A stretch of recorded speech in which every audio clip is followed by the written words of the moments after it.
welcome to the Dietitian in the Kitchen. I'm Dorothy Burnett with Healthy for Life Nutrition, and today I have with me Dahlia, who's actually my friend and interning with me this summer.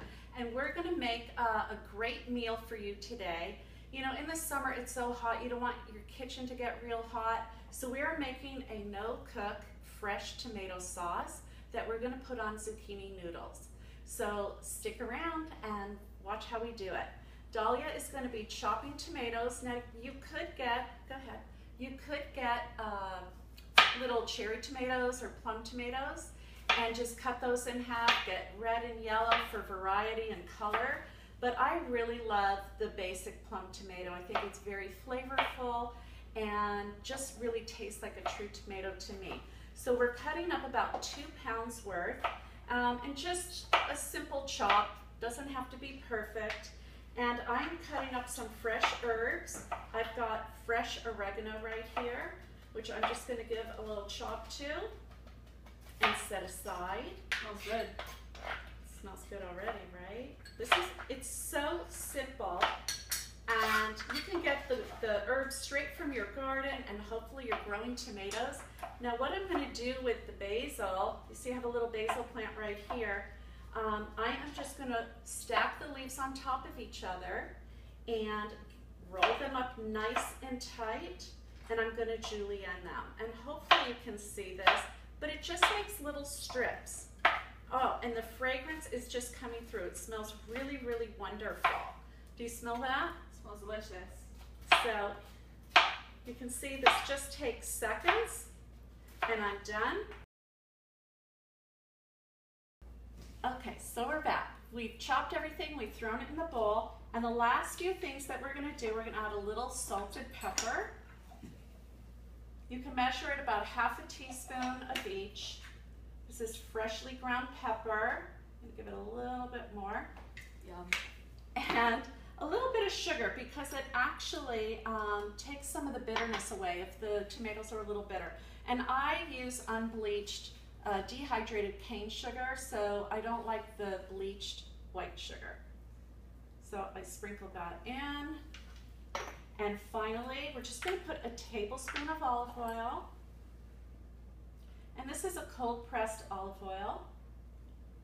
There we go. And we've got organic white wine vinegar. And again, just a tablespoon.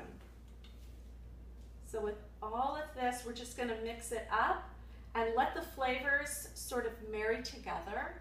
And we'll just add it to our zucchini noodles, and dinner will be done in seconds. Okay, so we're back, and Dahlia just chopped up 2 garlic cloves, which she's going to add to our sauce. And what I'm doing is, I've heated up, oh, it's really, really hot, maybe a little too hot.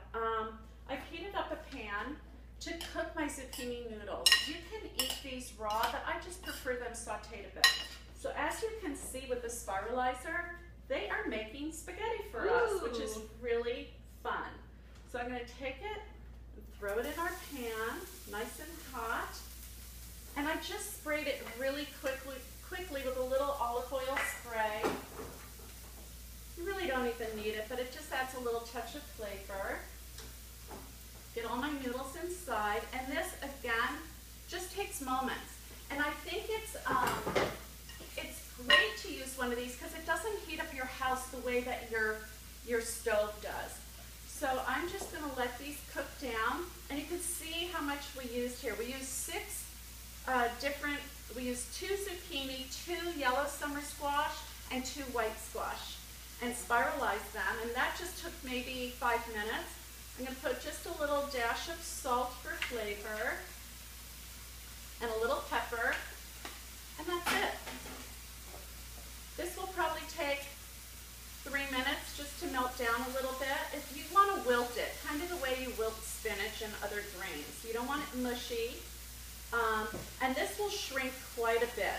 So that's why we start with a lot and let it cook down. And when it's all said and done, we'll show you the final product. We're going to add our sauce to it, and it's ready.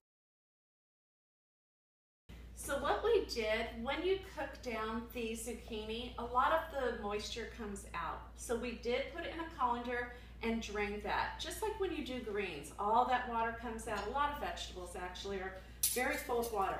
So now we're gonna add our tomato sauce right on top. And the tomatoes have a lot of water as well. But now the tomatoes, the zucchini noodles are actually hot right now. Look how beautiful this is. So with the heat, if you wanted to add a little goat cheese or some mozzarella or Parmesan, it would make this a really creamy, yummy dish. I happen to like it just plain like this, and you could have a piece of crusty bread with it or salad or whatever you like. But it's a really easy meal, as you can see, and you could even make those zucchini noodles in the evening when it's cool or early in the morning, just to make them a little more tender. And you don't have to cook it in the heat of the day. But add your cold sauce on it and just let it sit and enjoy. It's delicious. To your health.